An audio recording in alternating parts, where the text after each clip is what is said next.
वाली है, उनको बदनाम करने की एक शुद्ध रूप से साजिश है। तुम्हें से जबरदस्ती रास्ता निकाल रहे और कब्जा कर रहे हैं। अब अरे बाप रे बाप, ये देखो भैया एमएलसी साहब पर तो आरोप लग रहा है कि देखो भैया जमीन पर कब्जा करे लेती हैं, दबंगाई करती हैं और एमएलसी साहब के लोग आवती हैं, धमका करके चले जाती हैं। ये बकायदा आनंद वर्मा है, लखनऊ के रहने वाले हैं और माती थाना क्षेत्र के भैया अंतर्गत ग्राम बकायदा टिकरिया के पास है, किसान पथ से लगी हुई मेन बकायदा रोड पर इनकी जमीन है। ऐसा बकायदा आनंद वर्मा का कहना है कि देखो भैया ऐसा है, हमारी जमीन पर एमएलसी अंगद सिंह जी कब्जा करे ले रहे हैं, बहुत परेशान कर रहे हैं, दबंगाई कर रहे हैं। तनिक सुनो भैया। क्या नाम लिखते हैं आप? आनंद कुमार वर्मा। क्या मामला है आपका जो आपने शिकायत की? हमारा ये है कि हमारी ज़मीन है देवा किसान पथ से लगी हुई ज़मीन है, वहाँ पे मैं 2011 से काबिज हूँ और मेरे वहाँ 2 कमरे बने हुए थे। पीछे अंगद सिंह करके ज़मीन है जिन्होंने अपनी धारा 24 करा के बाउंड्री बना रखी थी और मेरी बाउंड्री बनी हुई थी, 2 कमरे बने हुए थे। मेरी हाईवे जुड़ी थी, उनकी ज़मीन पीछे थी। अब उन्होंने क्या किया है, मेरी कमरे तोड़ दिए पूरे और जेसीबी से सब बाउंड्री तोड़ दी है। अब उसमें से जबरदस्ती रास्ता निकाल रहे और कब्जा कर जमीनों रोड है तो आपने शिकायत कब लिखी थी? लिखे शिकायत। तोड़ा गया? हाँ, ये 13 तारीख को रात तोड़ा गया है। तो कब शिकायत की थी? हमने 13 तारीख को ही थाना अध्यक्ष जी को दे दिया है एप्लीकेशन। कौन थाना पड़ता है आपको? ये माती थाना पड़ता है, मंत्री पोर्टल शिकायत की है, वहाँ बुक किया है। अभी आनंद वर्मा देखे में जितना सीधा लागत है उतना सीधा है नहीं भैया। का देखा था एमएलसी अंगद सिंह जी पूरी पोल पट्टी खोल देती है और बढ़िया कागज पत्तर दिखावती हैं, अपना बैनामा दिखावती हैं, रजिस्ट्री दिखावती हैं, सब कुछ दिखावती है भैया और बतावत है कि देखो भैया ऐसा है, ये बखता आनंद वर्मा प्रॉपर्टी डीलर है और यह बखता जमीन बेच चुका है और जी का ये जमीन बेची है, हम उसे खरीदे भैया, तो ये जमीन हमारी भाई। और का तनिक सुनो भैया। मैं आपको ये बताना चाहता हूँ कि जमुआसी में हमारी ज़मीन है, 216 गाटा संख्या है और उसके ठीक सामने आनंद कुमार वर्मा ने ज़मीन बेची थी एक दुर्गावती देवी पत्नी बलराम कुमार मणि त्रिपाठी के नाम पे। ये 2012 में इन्होंने बेची थी और उसके बाद दुर्गावती जी का देहावसान होता है और उनके पति भी नहीं होते हैं। उनकी ज़मीन, उनके 5 बच्चे आशीष कुमार मणि त्रिपाठी, आशुतोष कुमार मणि त्रिपाठी, श्रवण कुमार मणि त्रिपाठी और ऋषि कुमार मणि त्रिपाठी और शिव कुमार मणि त्रिपाठी के नाम पर दाखिल खारिज होती है। पहले दाखिल खारिज होती है दुर्गावती जी के नाम पे, फिर उसके बाद में उनके नाम पे ट्रांसफ़र होती है।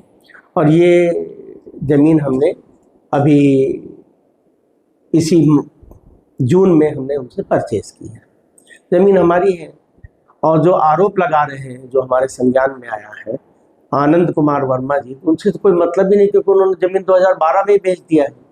जब जिस ज़मीन को उन्होंने बेच दिया है तो जिसने खरीदा है विषय अगर बनता भी है तो उससे हमारा बनता है और उसने हमको बेचा है। तो अब विषय कहाँ पे हम समझ नहीं पा रहे। हमारे राजनीतिक व्यक्ति हैं और हमारी संपत्ति के सामने की संपत्ति थी और हमको बदनाम करने की चुनाव प्रक्रिया आने वाली है, हमको बदनाम करने की एक शुद्ध रूप से साजिश है जो हमको दिखती है।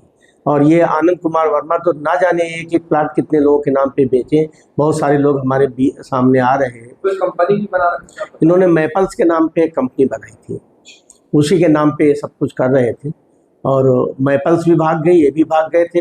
अभी जब किसान पथ का अधिग्रहण हुआ तब उन्होंने बहुत सारे लोगों के नाम पे जो मुआवजा आया उसको भी हड़प लिया है। अभी हमको जो लगता है वो यही है कि 500 मीटर तक कोई कार्य नहीं होना है, शायद एलडीए उसको एक्वायर करे, उसमें फिर इनका दिमाग लग रहा है, क्योंकि शुद्ध रूप से प्रॉपर्टी डीलर है और उसमें प्रॉपर्टी डीलर क्या करते हैं हमसे ज़्यादा पब्लिक जानती है और हमें लगता है कि शायद आपको भी पता होगा। यही शुद्ध रूप से साजिश है और हमको बदनाम करने के लिए कुछ विपक्षी लोगों के साथ मिलकर ये साजिश कर। हम अपने बाराबंकी के एमएलसी अंगद सिंह जी की बात आप सुनो भैया। देखा तो सभी आरोपन का खंडन करती हैं, बताओ थे कि देखो ये सब जने बखदा हमारी छवि धूमिल करना चाहती हैं। बाकी तुम्हारी क्या राय कमेंट करो भैया, दूसरा खबर देख लो। अब यूँ देखो भैया, बाराबंकी के रामनगर में शराब की दुकान में चोरी हो जाती है, चुप्पे से चोर आवती है भैया और महंगी सस्ती बिना हिचकिचाहट के और बिना भेदभाव के सभी बखदा शराब की बोतलें उठा ले जाती है। क्या बात है भैया का। और सीसीटीवी कैमरे में पूरी वारदात रिकॉर्ड हो गई। अब तुम्हारी क्या राय कमेंट करो, बाकी दूसरा खबर देख लो। अब हाय रे भैया, मंगलवार सुबह देखा था भैया टंकी फट गया हो का मामला बाराबंकी के भैया यू बकदा दरियाबाद क्षेत्र के कोटवा धाम का है, जहां पर देखा तो क्या होगा मंगलवार सुबह सुबह भोरे भोर भैया पेपरमिंट की पेराई चल रही है और अचानक से टंकी फट जाती है। वह टंकी के पास भट्टी के पास से भैया माँ रहा है, बेटा रहा है और चाचा रहा है, तीनों जने झुलस जाते हैं भैया। अस्पताल में इलाज चल रहा है। बहुत ही दुखद खबर है और बाराबंकी के भैया अधिकारियों से निवेदन है कि अब टंकी की जांच करना तनिक शुरू कर दो साहब, वरना देखा तो आए दिन हादसा हुई है। बाकी दूसरा खबर देख लो। अब हो रहा भंडारा भैया, हो रहा भंडारा। बढ़िया बड़े मंगल का प्रसाद सब जने खा रहे हैं, भंडारा हो रहा है और अचानक से देखा तो अनीता और नीलम के मंगलसूत्र का कोनो भैया ले जाती है। टप्पेबाजी हुई के भैया जी के बाद होना का था। तुरंत बकायदा पुलिस आवती है और लाइव वीडियो देख करके एक महिला का हिरासत में लेकर के पूछताछ शुरू कर दी गई है। तो हमका बता दें कि मामला बाराबंकी के गल्ला मंडी के पास का है। बाकी दूसरा खबर देख लो भैया। अब देखो भैया, अपने बाराबंकी के राज मंत्री सतीजन शर्मा जी बढ़िया हनुमान जी के परम भक्त हैं और बढ़िया देखा था हर साल बड़े मंगल पर, जेठ माह के बड़े मंगल पर यही तरह भंडारा करावती है और बाराबंकी के भटरिया माँ सबसे बड़ा भंडारा होती है। का बात भैया का बढ़िया देखा था पूरी सब्जी बांटती हैं, प्रसाद बांटती हैं और बढ़िया बखदा अयोध्या के पूर्व सांसद भी आवती हैं। और जब देखा तो अपने प्रदीप भाई भी रहे। बाकी तुम्हारी कार है कमेंट करो। हमका फेसबुक इंस्टाग्राम पर शिवम सिंह भी है जेल पेज को फॉलो कर लो। बाकी जय बजरंगबली किया